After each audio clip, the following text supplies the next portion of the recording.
അല്ല ഗൈസ് നമുക്കൊന്ന് പുറത്തോട്ട് വന്നാലോ? അപ്പോൾ നമുക്കൊന്ന് റെഡിയാകാവേ. അങ്ങനെ ഞങ്ങൾ രണ്ടുപേരും റെഡിയായി ടാറ്റയൊക്കെ കാണിച്ചു. ദേ വീട്ടിൽ നിന്ന് ഇറങ്ങുവാണേ, സ്കൂട്ടറിലാണ് പോണത്. അപ്പോൾ ഞങ്ങൾ ആദ്യം പോണത് മാവേലി സ്റ്റോറിലേക്കാണ്. വേറൊന്നുമല്ല, ഒരു മാസത്തേക്കിന് എന്താ മാവേലി സ്റ്റോറിൽ ഓഫർ ഉണ്ടെന്ന് പറഞ്ഞ് 2 മണി തൊട്ട് 3 മണി വരെ ചെന്നാൽ കുറച്ച് പൈസയൊക്കെ കുറച്ച് കിട്ടുമെന്ന് പറഞ്ഞ് ഞങ്ങൾ രണ്ടുപേരും വെച്ച് പിടിപ്പിക്കുക. ഡിങ്കം പോണ കണ്ടേ പറന്നു പോണത്. അങ്ങനെ ഞങ്ങൾ ദേ മാവേലി സ്റ്റോറിലെത്തി. ഇതാണ് ഞങ്ങൾ തിരുവാർപ്പിലെ മാവേലി സ്റ്റോർ. അപ്പോൾ ഞങ്ങൾ അങ്ങോട്ട് കയറി ചെന്നപ്പോൾ തന്നെ 2 എണ്ണം നിൽക്കുവാണ്.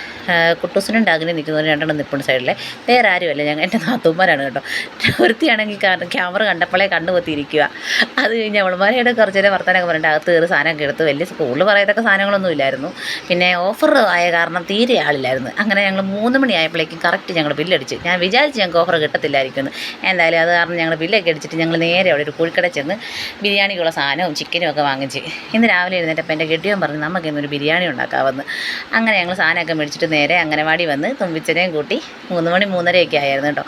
അപ്പോൾ ഞങ്ങൾ തുമ്പച്ചനെയൊക്കെ ആയിട്ട് നേരെ വീട്ടിലേക്ക് വന്നു.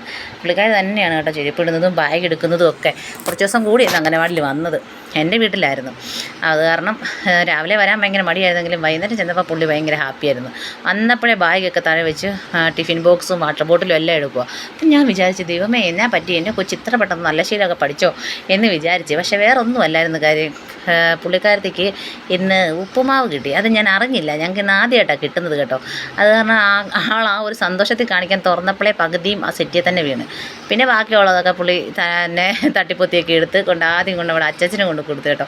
ഇത് ചേട്ടൻ്റെ അച്ഛനാണ് കേട്ടോ. ചേട്ടൻ വായിക്കൊണ്ട് വെച്ച് കൊടുത്ത് അച്ചച്ചൻ്റെ മൂക്കിലും കണ്ണിലും എല്ലാം കുത്തിക്കയറ്റി കൊടുത്തിട്ടുണ്ട്.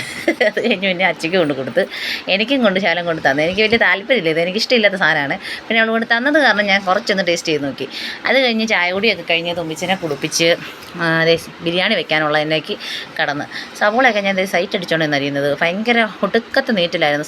തൊലി ഒളിച്ചപ്പോൾ തന്നെ നീറി എൻ്റെ പണ്ടാരടങ്ങി കരഞ്ഞുകൊണ്ടാണ് ഞാൻ ചെയ്യുന്നത്.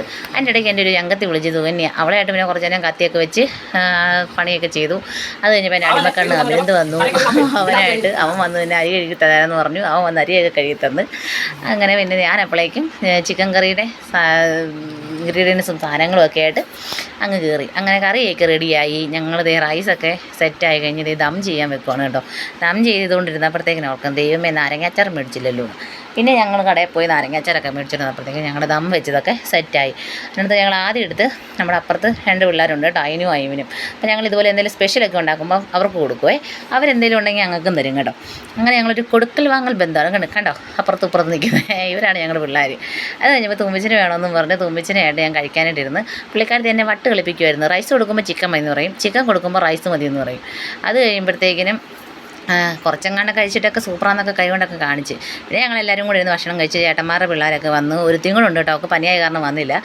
അപ്പോൾ ഇത്രയേ ഉള്ളൂ. Tata bye bye. Okay, see you. എല്ലാവർക്കും ഇഷ്ടമെങ്കിൽ ലൈക്ക് ചെയ്യുക, ഷെയർ ചെയ്യുക, സബ്സ്ക്രൈബ് ചെയ്യുക.